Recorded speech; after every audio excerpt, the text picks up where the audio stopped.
tells his disciples a parable. He told them many parables. This is one. The kingdom of heaven is like this. A man takes a mustard seed and sows it in his field. It is the smallest of all seeds, but when it grows up, it is the biggest of all plants.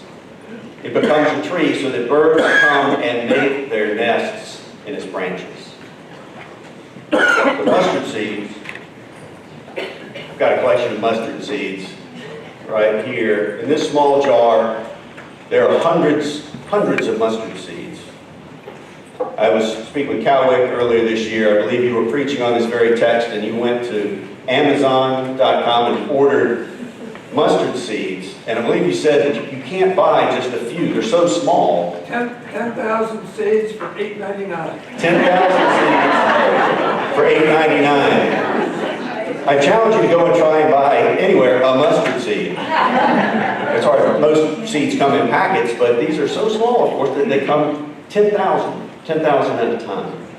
It's small, like many seeds, as you know, and it's very easily spread. And it's really self-contained. The seed's got everything it needs, except it needs to be spread, right? And you have to rely on birds or animals or someone to cast the seed. Otherwise, it never does anything. And it relies on rain and relies on sun for it to become that great mustard tree. So the theme of this convention is sowing and tending and sharing. Something I introduced last year in this very same address. A way to help us as a diocese, as faithful people of God, to remember the entire scope of work that is before us. So I spoke about sowing, tending, and sharing. And I pointed out then, and I want to remind us now that this is not a new project or something like that we're unveiling the rollout of sowing and tending and sharing. And that we want to see this project rolled out at a parish near you. That's not the point. What this is a reminder. A reminder that when we think of sowing seeds as Christ calls us to do, we think of spreading the kingdom of God. We think of it like a garden. That in order for a garden to grow, that we've got to plant those seeds. I know you remember this from last year. I know you do. And so we talked about sowing, tending, and sharing, that the seeds are planted, and then they must be tended, they must be watered, they must be nurtured so that they grow. The weeds have to be pulled up. We have to make sure there's plenty of sun. And then once the garden has grown, then we love to share the harvest. We want to share the harvest as Christians. So when we think about this work, this kingdom-building work that we are about, if we think of it as a kingdom, as a garden, as Jesus so often did, then we're reminded that we've got to sow those seeds, tend them, and share them. It's meant, I offer this as a way, again, to remind us of a big picture, to approach all that we're doing. Because often, as I mentioned last year, we have forgotten, not often, but almost always, we've forgotten in our past to sow. We have focused a great deal on tending the garden, the church, and that it's necessary and important to tend to our common life, what we're doing here right now, assembling and getting to know one another and voting for offices. This is all tending, and it's all good, and good order of the church is necessary for the church to continue. And so we've been pretty good at tending for a very long time and for sharing our harvest with the rest of the world. But the image there is to help us remember to get those seeds out there, for us to be sowers ourselves. So here's another way to think about it. Instead of a garden, let's say we think of it as let's say we're going to make a stew. You like stew? Yeah, I like stew.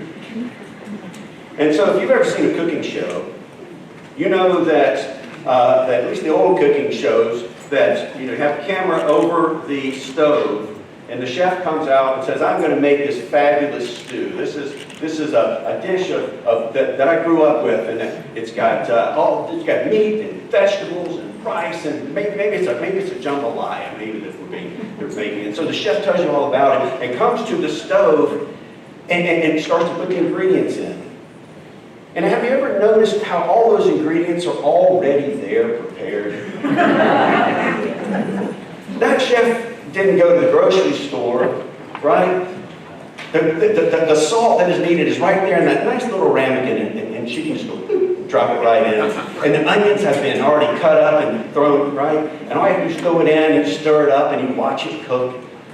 Somebody prepared all of those ingredients. So imagine if you could go home and have dinner, everything already measured out, you just throw it in the pot. So wouldn't that be great? I mean, and you can actually. You can go to Blue Apron, right? You can go to HelloFresh and you can order, and they will send you in a box all the ingredients. And you don't even have to wash the lettuce. You don't have to cut up the onion. It's already done. It's pretty amazing, isn't it? Wow, wouldn't that be great if the church were like that? If you came to church and all the ingredients for your growth were already there. That somebody had gone and found it and just cut up all those people and put them in the pot. Okay, that's not what I meant. All right, so the metaphor is not exactly working completely. But that's kind of the way we approached it for so long, is that we just assumed the ingredients for the next wave of the church, for the future of the church, were just going to come and set themselves up on our table. So all we had to do was maybe stir them up a little. Right? We were taught that. And it's the way the church has been structured.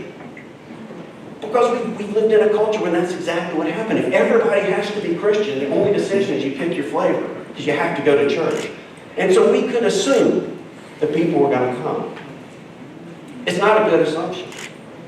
And we can't assume that anymore, and it hurts. But I tell you, it's good for the church. But there's no Blue Apron out there. There is no fresh HelloFresh that is going to simply drop growth into our laps. Are you with me? So whether you want to think of it as a stew that we are making for the kingdom of God , Jesus said, is like a stew. No, he never said that. And probably for good reason. But he liked to talk about gardens, so we're going to stick to gardens. So you can pick the metaphor that you want to use, whether you can be sowing, tending, and sharing as a way to remind us we've got to sow seeds as well as tend and share. Maybe those three words don't work for you. Maybe you'd like sowing, growing, and going. How about that? Hey, sowing, growing, and going. Or you could plow, plant, prune, and pluck. That's stretching a little bit, right? Or maybe throw it, hoe it, and show it. Right?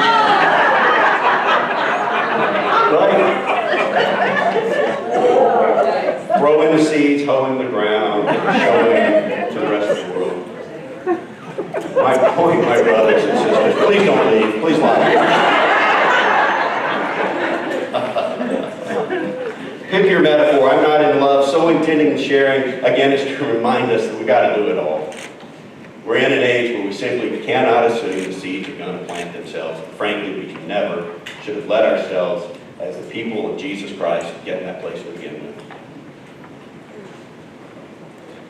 So, I want to talk a little bit about the work that we collectively as a church have done in 2019 and are looking to do in 2020.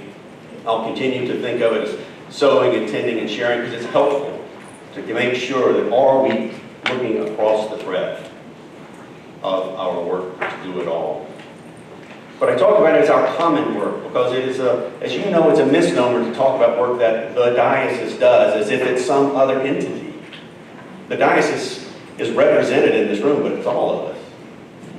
And so the work that we are doing, sowing, tending, and sharing, really is happening at each and every parish represented in this room every day of the year.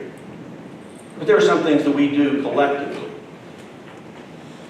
As far as sowing for this past year, we have invested a great deal of time and energy and effort. Because frankly, we're way behind. We, the church, are way behind. We're looking to reclaim the urgency that the church has given away, an urgency around evangelism, a necessity around sharing, and a joy that comes from sharing good news.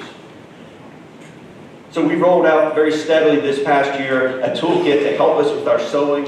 It's a set of tools because so many of us were just not taught how to do this. So we've rolled out Invite, Welcome, Connect, right? I know you guys know about this as a way to help us do that evangelical work.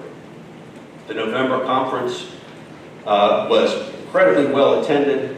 I've forgotten the exact number, I didn't get it before, but it doesn't matter. There are a ton of us here, a ton of us there.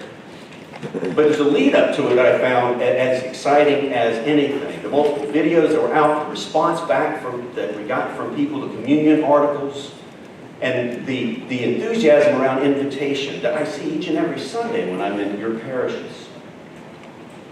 Each and every Sunday, I talk about Invite, Welcome, Connect with the clergy and lay leadership. I've done it at your parish, haven't I? We do it every time to emphasize the importance of this work in this age. In 2020, we're starting a lead team of lay members, folks who are at the last conference who signed up to take their leadership role in this work. And also in 2020, we've got money in the budget for seed grants. So that if your parish has a crazy idea for something, some evangelism, that you're going to have an incredibly simple form to fill out, and the money's coming to you. We're talking $500, something in that ballpark. You think of the $250 grant that we were surprised with last year that you had. Think of it like that. But that the diocesan council's budget includes seed grants to spark. Because you might not know here on January the 25th exactly what you want to do in April, but when that idea comes in April, you should have a place to get money easily. In Delaware, we are blessed for a diocese as small as we are, that we have resources available to us. We might not be the richest diocese in the country, but we're certainly not the poorest. And we can be very thankful for the generations of people that have come before us and left great gifts that empower us even today to do good things. So I often say that it's not money that we lack, it's leadership. And when that spark of leadership happens, then you need to know that the diocesan council wants to get money in your hands. How do you like hearing that? I'd like to say that again. Because I think there's a shock. But it shouldn't be. Council, the budget, wants to get the money into your hands to do the work, for you to be creative and try things, take risks. So the seed grants will roll out in the spring. Another thing around sowing, spreading the good news we've been doing for decades here, and that's Camp Arrowhead. And I don't know if you know, you'll hear their presentation tomorrow, but they had another exceptional year.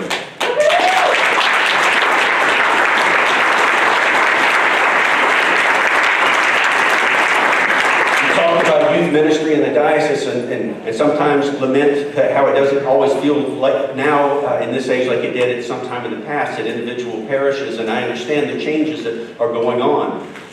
But let us never forget that we are doing profound, life-changing ministry at Arrowhead every summer for the campers and for the staff and for the parents, the families that interact with that place. Never think for a moment that that's just camp. That's transformation going on there. They saw facility improvements. The capital campaign is really hitting its stride. You'll hear more about that tomorrow. Also around growth, around vitality, the clergy continuing our growth and vitality meetings our gatherings that began back in 2018. I've offered personally 3 growth and vitality workshops for parishes where I've come and spent a Saturday talking about the nature of vitality and what it means for a parish to grow. And I've got 3 more on the books here in 2020. If your parish is interested in this, let me know. But I'll be calling you soon enough. But don't wait. Our communications team at the mission support staff has helped multiple parishes on site. Cindy has gone on site to help parishes rework their website. It's a help.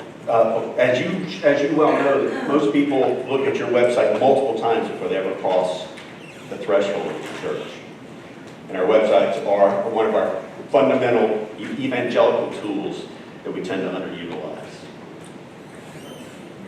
So all this necessary, it's important focus on sowing this before us. We cannot neglect to tend to what it is that we have that we have been doing to tend to what is planting and tend to what must be done. Feeding and watering, strengthening and nurturing the garden as it is growing. A couple of things to highlight. In the past year, Diocesan Council has started 3 different task forces. Members of council, and they focused on 3 particular questions that were chosen only because they kept bubbling up over and over. They just kept coming up time and again. The first one is looking to decide around a handful of properties that are owned by council. What best to do with them?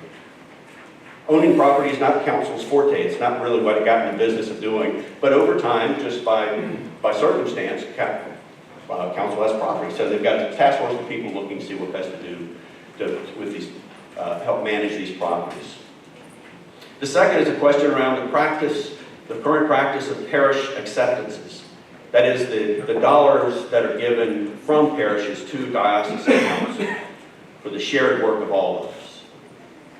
And the question is, are those expectations clear? And are they fair? Council wants to know, I do too. It's a good question. I think many of you have the very same question.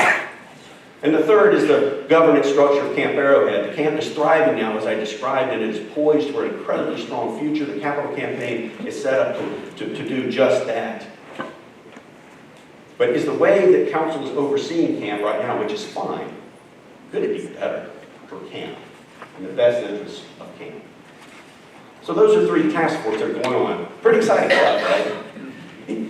It's not exciting, but it's important. And I commend council for the work that they're doing. There's no particular deadlines the council set for itself other than to do the work, to report back to itself, and as things are better understood, then to begin to report to the diocese.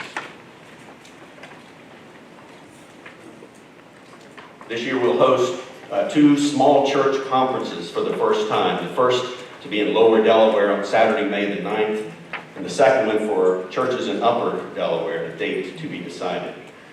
It's a small church conference. If you think you are small, then you are invited to this church, to this conference. And it's to remind us that small is simply a word that describes size. It does not mean bad, it does not mean stunted, it does not mean incomplete.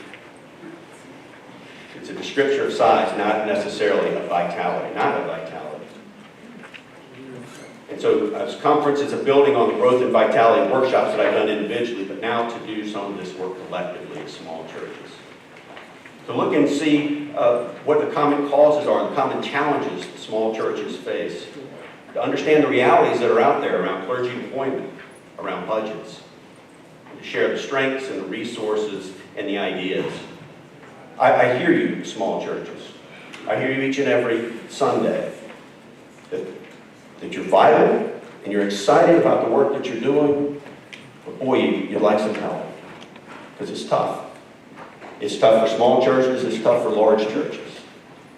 It's a different world in which we minister. We're all looking for tools and for help. And the conferences are a step to help getting us working together towards that end. And the expectation would be that these would be annual gatherings. And around attending too, I highlight the work of the Commission on Ministry under John Humphrey's able leadership. We've rolled out a new process for discernment of holy orders just this month. But as exciting and as important as that is, raising up the next generation of ordained leaders, what is even more exciting still is the work that the Commission is also doing around the discernment of lay baptized calling. Because the Commission on Ministry believes, and I could not agree more, that every single person in this room should have access to discernment for your vocation, and not for that to be assumed that you're going to be ordained. That whatever calling is in your life, whatever you feel called to do, whatever the transition moment may be in your life, that you know that the Commission on Ministry, that this diocese can be a resource for you. That's pretty exciting. And it's unusual. And I commend the Commission for taking that charge. So with all this focus on sowing and on tending what's planned, we cannot forget to share from the abundance of our harvest. I'm pleased that in this work in the last few years of talking about evangelism and speaking about sowing, that the diocese has embraced this, and no one has come up to me yet and said, you know what, I'm really kind of tired of that. We need to make sure that we don't forget to feed the poor. Because you're right, we don't ever want to forget to feed the poor. But no one has come and tried to make a comparison to suggest that doing one means we're not going to do the other. And I commend you for that. Because what I was told, that when I focused on evangelism, I was told that people wouldn't listen to me. And that what they would do instead would be to returning to our old habits. Even our best habits, when they're good habits. Just old doesn't mean bad. But our habits focusing on outreach and mission, which we must continue to do. But don't let anyone try and suggest to you that evangelism somehow diminishes our ability. Do you see the fallacy in that? Evangelism enhances our ability to be present in the world, to listen to the world, and to help it. So I commend you, folks. We continue to share our harvest with the world in 1,000 million ways in your parishes, but also collectively. We hosted Delaware Lessons and Carols for the first time. Here's one small example. At Brandywine Collaborative, and next year will be at Christ Church Dover, where the choir school, the Cathedral Choir School, which has a long and rich association with this diocese, sang lessons and carols. And it's a great celebration of our collective, of our history and our collective mission now. And it's a great thing for you to invite someone to, for people who may not be interested in going to church. It's a great invitation piece. We've begun an initiative to help diocesan organizations and then eventually anyone who's interested find and identify and locate local food sources, people who want to buy locally to be able to do that. We're on the very front end of beginning to provide stewardship help for parishes. We had a parishioner come to me and say, Bishop, I would be very interested in helping people with stewardship. It's something I've done, it's something I think I'm pretty good at. Do you think parishes would be interested in the help? And I said yes. And so she has presented, Helen Spence has presented at Diocesan Council and met with very enthusiastic reviews. And so Helen's on the front end of that work, of helping parishes with stewardship. You'll see tomorrow that a number of Delawareans went to the southern border serving asylum seekers. And I give thanks to Alice and Nina and Mark for their work, sparked by a call to action, a real desire to be present with asylum seekers, to work there, to listen, and to be present. We've started Hispanic ministries in Georgetown. A group of folks have went, instead of going in and saying we're going to plant a church or we're going to do X or Y or Z, went into the community and began simply by getting to know leaders and members of the Georgetown community, Hispanic community, led by Leanne Walling and Deacon Chris Miller Marson. Basically, they're there and asking Hispanic leaders, what is it that you need and how can we help? And so what bubbled up, the real demand said, what we really need is ESL, English as a Second Language class, but we have some of those, but what we really need is one that is targeted for moms, that would provide some daycare for their kids so they could come and actually have a place for their kids, and that it would be in the daytime, which would work better as well. And so partnering with Dell Tech, who's supplying all the computer hardware and a good chunk of change, and the local council, and the good folks at St. Paul's in Georgetown who are providing the space, it's happening. It's happening. These and 1,000 other things are happening at your parishes across Delaware as we share this harvest that we have been given to tend. So whether you call it sowing, tending, and sharing, throw it, hoe it, and show it, whatever your favorite way of remembering, whether you're in a parish or a school, you're at Camp Arrowhead, a memorial house, remember that we must remember that sowing is as important as anything else that we do. Sowing is as important, and even though we have not been taught it, that does not mean we cannot learn it and teach it to the next generation. If you think of the parable of the sower, another of Jesus' parables involving agriculture, instead of simply talking about one mustard seed, Jesus spoke about the sower who went and threw seeds with wild abandon. Those words aren't in there, but that's exactly what the sower did. The sower went and threw seeds everywhere. The sower didn't just look for the one little plot of ground where he or she was sure they were going to take root. The sower threw seeds everywhere. Some fell on the rocky path, and what happened? The birds ate them up. Some fell down, and the soil was too thin, and the roots couldn't grow, so the sun scorched. And some fell among thorns, and they grew, but then they got choked off, right? But the sower kept sowing. The sower kept sowing. And that's what I take away from that parable, is to keep casting it wide. Throw it wide, my brothers and sisters, the good news that is within you. And as you sow, listen to the good news in the people you encounter. Our job is to not go out and make them like us. Can I get an amen? Amen. When we sow seeds, it's not to turn them all into our little stew for us to consume, but it's to share the kingdom of God. I'm proud of the work we've done, my friends, in 2019. 2020 is going to be great. Man, can't you just wait for 2030, 2040, 2050? This is long-term kingdom building. And so I say this to you, that as you think about your own budgets and your own plans, don't think so much about 2020. You got to. You got to pay the bills. You got to balance the budget. But be thinking about 30-30. Be thinking about 30 or 20. We'll all be dead, right? 30-30. If you'll open your clergy guide to page 700.